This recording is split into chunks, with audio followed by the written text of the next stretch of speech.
Hello, this is BobBobson6868, bringing you my first Modern Warfare 3 video. First off, let's just start with the class, which will probably take forever to say, so here's a good long look at it. Pretty much using the USAS as my primary and the M4A1 as my secondary. I'll be playing Domination on the map Dome, which is probably the smallest map on Modern Warfare 3, kind of like Nuketown from Black Ops. And I am trying really hard to get the gold USAS, which is proving to be pretty difficult, but just curious how many people watching this or how many of my subscribers got Modern Warfare 3 or are even interested in seeing Modern Warfare 3 videos. And I'm going to be putting them out though. I haven't had very many great games, so I've got a couple that are alright. This one's alright, and I just wanted to put something out though. And just talk in this one a little bit about the game. Now, I got the game the day it came out. After work, I got home, or I was stopped at Walmart, picked it up, and you know, I was pretty disappointed when I brought it home. I really wasn't a fan of Modern Warfare 2, so I figured I would hate Modern Warfare 3, and that was how I definitely felt that first week or so. You know, it was just terrible. But I've kind of gotten a little more used to it, and I'm getting better. And I would say the most frustrating thing is the spawning system. You know, if you're familiar with Black Ops, and I'm pretty sure it's the same way in Modern Warfare 2, if you were like in this situation where your team has B and C, then they would spawn on A, unless of course your team went into A and then they would spawn somewhere else. But on Domination, the spawning just seems to be completely random. I mean, a lot of times they'll spawn by a teammate, but they'll spawn anywhere. And it can be really frustrating. You know, it's really unpredictable, and you'll find that a lot of your deaths are going to happen from behind because people will spawn behind you at an alarmingly high rate. It's really bad, and I think it's getting better. I think maybe they're working on it, or I'm just getting more used to it. I'm not sure which it is. But the shotguns have definitely, the damage has been lowered a lot on them. I think mainly the problem is the range. I mean, you can get a 1 or 2 shot kill with this gun, but they have to be pretty close. And I think the most annoying thing is this has a 6-round magazine, and if they're at just the right distance, you'll get 6 hit markers, and you're like, oh, if I just keep shooting, I could kill them. But it doesn't work. You just keep getting hit markers, and they turn around and kill you. So let's talk about my favorite perk, though. My favorite perk has to be Overkill, and it's probably overpowered. And especially if you team it with Sleight of Hand Pro, because Sleight of Hand Pro allows you to switch between some weapons faster. And in a way, this was kind of a good idea to allow you to have a class with a shotgun. Now, in previous games, if you used a shotgun or a sniper rifle, you know, shotguns are good up close, sniper rifles are good at long range, but you don't really have anything in between. Now, if you set up a class like this with Overkill, you can have a shotgun for up close and an assault rifle for long range. And it works out really well. You know, when you're in positions where you're going to have longer shots, switch to your assault rifle. And then when you get into a building and you're up close, you know, switch to your shotgun. And it offers you a lot more versatility in your class setups. And I have the same thing. I have a sniper rifle with a SMG, so that way I can snipe people, but I don't have to run around and trying to defend myself from close range with a sniper rifle and being very unsuccessful. So I think that the Overkill is really helpful for the weapons that aren't as versatile, you know, as the assault rifles, and it will really help you use some of the, you know, SMGs, or shotguns, sniper rifles, and it'll let you vary your classes a lot. And you know, I've really been enjoying it, because while I do really like the USAS, it's pretty much worthless unless you're going to be in really close range. And another thing, this is the only shotgun I've been using, but kick does not seem to help anything, because you still cannot control a gun even with kick, and I guess that's to be expected. So as soon as I unlocked the 2 attachments, I started using that, and so that's basically, you know, what I have to say about the shotguns and the Overkill perk.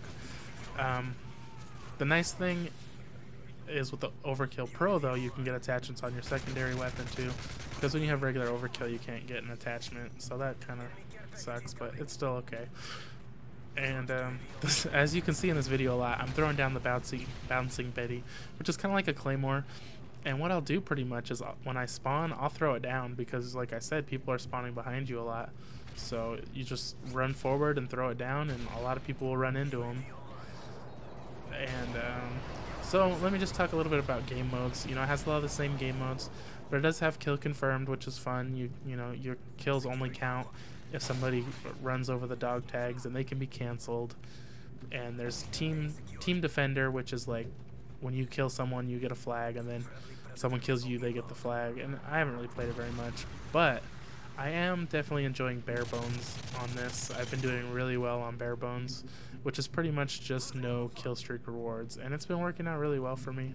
And if you're struggling, you know, maybe you could try that out. It worked for me. Maybe on my next video I'll put out some bare bones. And also in bare bones you only play team deathmatch, domination, and kill confirmed. And I've been finding team deathmatch really to be my favorite. I never disliked team deathmatch, I just had a lot more trouble figuring out traffic patterns and finding people, and I would a lot of times just run around not knowing where anyone was. And I've had a lot more success and even really figuring out where people are spawning and watching the radar. And it works out pretty good with no kill streaks, because, you know, in this game it's so easy to get a UAV. There's just non-stop UAVs, so, you know, people can't just watch the watch for you in the mini-map, because, you know, there's no UAVs. You'll show up when you shoot, and I haven't seen a lot of people, you know, you would think that would cause a lot of people to use suppressors, but I haven't noticed it. And before I started playing bare bones, I was only about a 1.03 KD, I think, and in just a few hours I moved up to about a 1.1. And so for me, you know, that's a good game type for me. And maybe I think it would be pretty good for people who don't easily get the high kill streaks. You know, if you get the high kill streaks pretty easy, you're gonna like them, because they're gonna get you more and more kills. And I've been having a lot of trouble getting them in this game, so I think that bare bones really works out well for me, because I don't have to worry about it. And in a way, I think it causes less people to camp, because they're not worried about getting the kill streaks. And I haven't noticed a lot of camping on there. So maybe it helps, I don't know. But in a way, it can also allow for camping easier, because since there is no UAV, as long as you're not shooting, you won't ever show up on radar. But I haven't noticed that to be the case.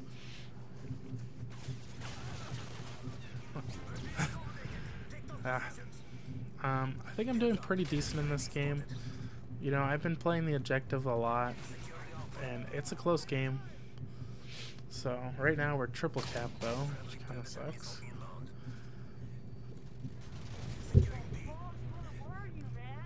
So I've kind of got another complaint too, which I think a lot of people are experiencing. All the guns, I mean, look a lot alike, feel a lot alike. It just feels like the guns aren't very unique, and what's the point of having a lot of guns if they all feel the same? I know that on Black Ops they felt a lot different, but then, you know, they all sucked, so what was the point? But I would like the guns to like sound a lot different, feel a lot different, and to me they're just so similar. And but that's kind of all I have to say about the guns. There are a lot of guns, and that's exciting. And I guess the thinking is they're going to come out with some more guns probably, which would be cool. I really thought they should have done that on Black Ops, bring out some new guns. I was so tired of the guns on there. And so far I haven't really heard of like the one gun that everyone thinks is the, you know, the FAMAS or anything like that. The M4A one's really good, the P90's really good, but you know, they're all pretty decent so far. I haven't used a ton of them yet, but everything I've used, especially in assault rifles, just feels the same. Now to one more, I probably have time to talk about one more thing, and that's the Spec Ops. Now, I was not a fan of zombies. I hated zombies. I would never play zombies. unless my friends were playing and they're like, oh, come play with us. That was the only time I would ever play zombies. It was so annoying and boring, and I just didn't find it fun in any way. Now on Spec Ops, on this one, they have survival mode, which, you know, is pretty similar to what they've done in in Halo, and, you know, every game's kind of getting this survival mode going now. And basically you pick a map, which are the same maps as the multiplayer maps, and you just have to defend yourself from waves of enemies. And, you know, when you first start, you get a pistol, and they'll drop some 1887s, and then as they progress, they get better, and they get better guns. You know, they go from the 1887 to I think that the MP5, and then they start getting AK-47s, and, you know, so their guns keep getting better. But then you get to buy new guns as you go, and then eventually you get to buy equipment like grenades, sentry guns, armor, and then, you know, after a few rounds, you'll be able to buy kill streak rewards. And this has its own XP, and as you get better, you can buy more stuff, and, you know, it just works like online. From game to game, you get more XP, and you unlock new stuff, but you still have to buy it every time, so that's a little bit annoying, but it's part of the game. And I've had a lot of fun on this.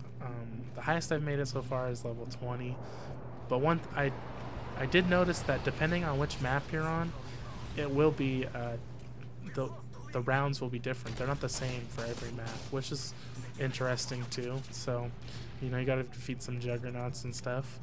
But that's the end of the game, and unfortunately we just barely lost. And I went 22-13, so almost a 2KD, but not quite. I'm gonna include a link here at the end to a montage I made, which is probably my favorite video I've ever made, and I think it deserves a few more views. So if you would like, please check it out.